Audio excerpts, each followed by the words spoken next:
One of the three government-owned refineries, the Port Harcourt Refinery, with the capacity to produce 60,000 barrels per day, commissioned in 1965, is the oldest established in Nigeria.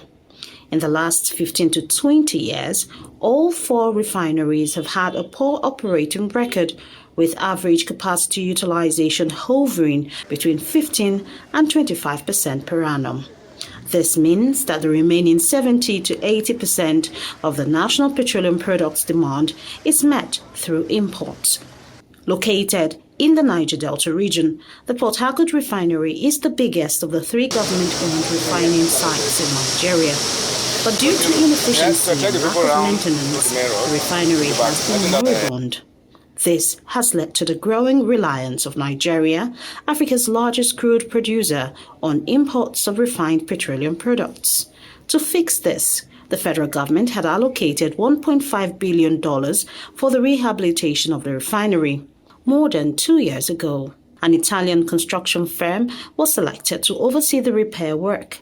Minister of State for Petroleum Oil and the Nigerian National Petroleum Company Limited has repeatedly assured Nigerians that the refinery will be ready by 2024. In December, the Minister of State for Petroleum Resources Oil announced the mechanical completion of the flare start-off of the refinery. He expressed the confidence that the refinery will begin the production of petroleum products after the Christmas holidays. The mechanical part is completed, and this is the beginning of, the completion of not just this Port Harcourt refinery, phase 1 and 2, but the one for Warri and then the one in Kaduna, so that we'll be able to benefit from this massive investment that the country has made.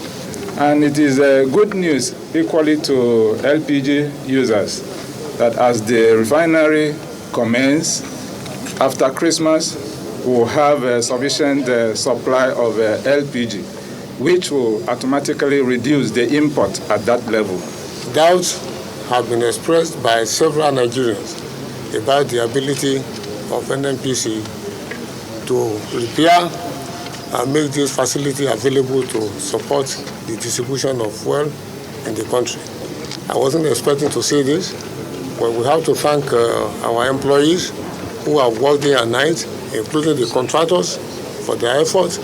And we are looking forward to that day when this location, this refinery, will be producing at a level that will consume locally and there will be excess for export. It is already a few days into 2024, and some experts think there is a slim chance of production commencing soon.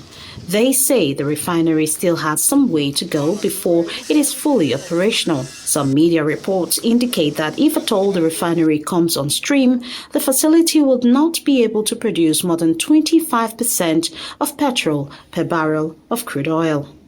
Others wonder why the National Oil Company did not pick the newer 150,000 barrels per day PH refinery for rehabilitation, rather than the old Port Harcourt refinery built almost 60 years ago.